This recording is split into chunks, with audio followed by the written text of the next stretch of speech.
அளவுக்கு மீறினால் அமிர்தமும் நஞ்சு. ரோஜா செடியை அழிக்கும் அதிக நீர் ஆபத்தை பற்றி பார்க்கலாமா வாங்க.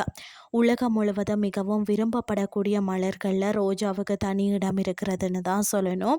அதன் மனமும் வண்ணமயமான பூக்களும் எந்தெந்த தோட்டத்தையுமே அழகுபடுத்துகிறதுனே சொல்லலாம். ஆனால் ரோஜா செடிகள் ஆரோக்கியமாக வளரவும் அதிக பூக்களை தரவும் சரியான அளவு தண்ணீர் அவசியம். ரோஜா செடிகளுக்கு மண் எப்போதும் ஈரப்பதத்துடன் இருக்க வேணும். அதே நேரத்தில் அதிக தண்ணீர் தேங்கி நிற்கக்கூடாது. தண்ணீர் அதிகமாக இருந்தாலும் குறைவாக இருந்தாலும் செடியின் வளர்ச்சி பாதிக்கப்படும். ரோஜா செடிகளுக்கு அதிகாலை நேரத்தில் தண்ணீர் ஊற்றுவது சிறந்தது. இந்த நேரத்தில் ஊற்றப்படும் தண்ணீர் மண்ணில் நன்றாக உறிஞ்சப்படும்.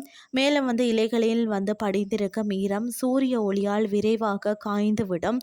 மாலை அல்லது இரவு நேரத்தில் தண்ணீர் ஊற்றினால் இலைகளில் நீர் நீண்ட நேரம் தங்கி பூஞ்சை நோய்கள் ஏற்பட வாய்ப்பு அதிகரிக்கும். வாரத்துக்கு இவ்வளவு தண்ணீர் ஊற்றணும்னு சொல்லி பார்த்தீங்கன்னா, நன்கு வளர்ந்த ரோஜான்னு சொன்னால் வாரத்துக்கு சுமார் 1 முதல் 2 அங்குலம் வரை தண்ணீர் போதுமானது. புதிதாக நட்ட செடிகளுக்கு முதல் சில வாரங்களில் 2 அல்லது 3 நாட்களுக்கு ஒரு முறை தண்ணீர் கொடுக்கணும். தொட்டிகளில் வளர்க்கப்படக்கூடிய ரோஜா செடிகள் விரைவாக காய்ந்துவிடும். எனவே வெயில் காலங்களில் தினமும் அல்லது 2 நாட்களுக்கு ஒரு முறை தண்ணீர் தேவைப்படலாம். தண்ணீர் தேவையை பாதிக்கும் காரணங்கள் பார்த்தீங்கன்னா, சூரிய ஒளி. ரோஜா செடிகள் தினமும் குறைந்தது 6 மணி நேரம் நேரடி சூரிய ஒளி பெறணும். அதிக வெயில் கிடைக்கும் இடங்களில் மண் விரைவாக காய்ந்து விடுவதால் தான் அதிக தண்ணீர் தேவைப்படுகிறது. மண் வகை. மணல் நிறைந்த மண் தண்ணீரை பார்த்தீங்கன்னா அதிக நேரம் தக்க வைக்காது. எனவே அடிக்கடி நீர் பாய்ச்ச வேண்டும். களிமண் வகை மண் நீரை நீண்ட நேரம் தக்க வைக்கும் என்பதால் குறைவான இடைவெளியில் நீர் ஊற்றினால் போதும். வெப்பநிலை. கோடை காலங்களில் வெப்பம் அதிகரிக்கும் போது செடிகளின் தண்ணீர் தேவை கூடும். மழைக்காலம் அல்லது குளிர்காலத்தில் நீர் பாய்ச்சலை குறைக்கலாம். சரியான நீர்ப்பாய்ச்சல் முறை. அதாவது ரோஜா செடிகளின் வேர் பகுதியில் மெதுவாக தண்ணீர் ஊற்றணும். இலைகள் மற்றது பூக்கள் மீது நேரடியாக நீர் படாமல் கவனிக்கணும். ஆழமாக நீர் ஊற்றுவதன் வேர்கள் ஆழமாக வளர உதவும். மேலும் செடியை சுற்றி 2 முதல் 3 அங்குலம் அளவுக்கு உலர்ந்த இலைகள் அல்லது இயற்கை மூடாக்கு போடலாம். இது மண்ணின் ஈரப்பதத்தை பாதுகாக்கும். அதிக தண்ணீர் கொடுத்தால் என்ன ஆகும்னு சொல்லி பார்த்தீங்கன்னா, இலைகள் மஞ்சள் நிறமாக மாறுதல், பூக்கள் குறைதல், வளர்ச்சி மந்தமாதல், வேர்கள் அழுகுதல் போன்ற அறிகுறிகள் தோன்றும். பூஞ்சை நோய்களும் அதிகரிக்கலாம்.